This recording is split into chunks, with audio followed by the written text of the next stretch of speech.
मार्गदर्शनाखाली रवींद्र चव्हाण साहेब यांच्या मार्गदर्शनाखाली आज जयाभाऊनी या ठिकाणी आता सर्वांनी सांगितलं, मी सांगू इच्छितो की मग मालकाने सांगितलं, रामभाऊन सांगितलं की पालकमंत्री कसा असावा, आमच्या जयाभाऊ सारखा असावा.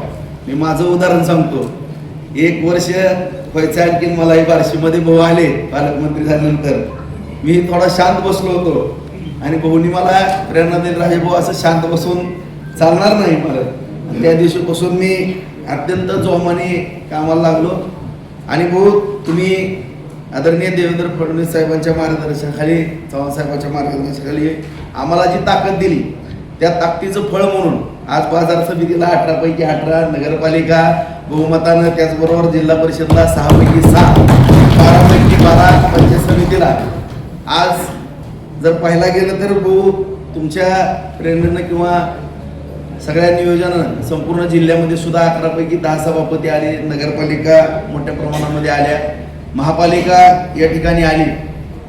आज या ठिकाणी जिल्हा परिषदमध्ये सुद्धा मनापासून आनंद होतो की सातत्यानं माझ्यासारखा कार्यकर्ता गेली 25 वर्ष झालं भाऊ या ठिकाणी या जिल्ह्याच्या सरीपटावरती लढत असताना कधी DCC वर संघर्ष, आता बरीच मंडळी तिथं संघर्ष त्यांच्यावर झाला, असे सगळेजण आता मला आपण मिळून आहे. परंतु फार मोठा बार्शीला आम्हाला भाऊ संघर्ष करावा लागला की त्यावेळेस विरोधामध्ये काम रंभाऊ करण्याची आमच्या घरात जबाबदारी असायची. सातत्यानं 6 पैकी 4, 6 पैकी 5 भाऊ सदस्य यायचे आणि भांडू बेजार असायचं.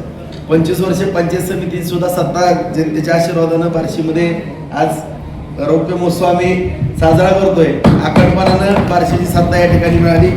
आणि खरा आनंद या ठिकाणी भाऊ असा होतो की सर्वसामान्य कुटुंबातील मुलं, आज तुम्ही सगळ्या पत्रकार बांधवांना आपण सांगतो, हा जो चमत्कार भाऊ तुम्ही घडवलाय, हा दीपक वैद्य सगळ्यांच्या स्वतःच्या शेतामध्ये तर काम करतो, कमी शेती आहे, परंतु इतर शेतकऱ्यांना सुद्धा भाऊ वेळोवेळी मार्गदर्शन करून दुसऱ्याच्या शेतामध्ये सुद्धा जाऊन काम करण्याची मदत. इतका साधा कार्यकर्ता आज भारतीय जनता पार्टीमुळे साहेबांच्या मार्गदर्शनामुळे आज या ठिकाणी असा एक सहजरित्या एक साधा शेतामध्ये काम करणारा मुलगा आज या ठिकाणी जिल्हा परिषदचा एवढ्या मोठ्या सभागृहाचा अध्यक्ष होतो, ही फार मोठी किमी आहे. आणि आज संपूर्ण जिल्ह्यातील जनतेनं भारतीय जनता पार्टीला एवढं मोठं दिलेले आशीर्वाद आणि भाऊ तुम्ही केलेलं नियोजन यामुळंच ही घटना या ठिकाणी घडू शकली. आणि जे अपेक्षित राहिली होती बार्शी अपेक्षित की कधीच जिल्हा परिषदचं अध्यक्षपद या ठिकाणी बार्शीला मिळालं नव्हतं. आपलं नियोजन आणि या नियोजनाचा भाग म्हणून आपण आदरणीय देवेंद्र फडणवीस साहेब, चव्हाण साहेबांच्या मार्गदर्शनाखाली बार्शीला या ठिकाणी संधी भाऊ दिलेली आहे. मी भारतीय जनता पार्टीच्या वतीनं, बार्शी तालुक्याच्या वतीनं सर्व जिल्ह्यातील जिल्हा परिषद सदस्य, सर्व नेते मंडळी आणि खास करून ज्यांच्या नियोजनामुळं आजचा हा दिवस आज एवढ्या फुल मेजॉरिटीनं पाहतो अशा जयभाऊ गोरे यांचं मनपूर्वक आभार व्यक्त करतो. कुठलीही तक्रार येणार नाही. अत्यंत प्रामाणिकपणानं भाऊंच्या या ठिकाणी नेतृत्वाखाली आदरणीय देवेंद्र फडणवीस साहेब, चव्हाण साहेबांच्या मार्गदर्शनाखाली या ठिकाणी कारभार केला जाईल अशी या ठिकाणी तालुक्याच्या वतीनं आम्ही या ठिकाणी हमी देतो.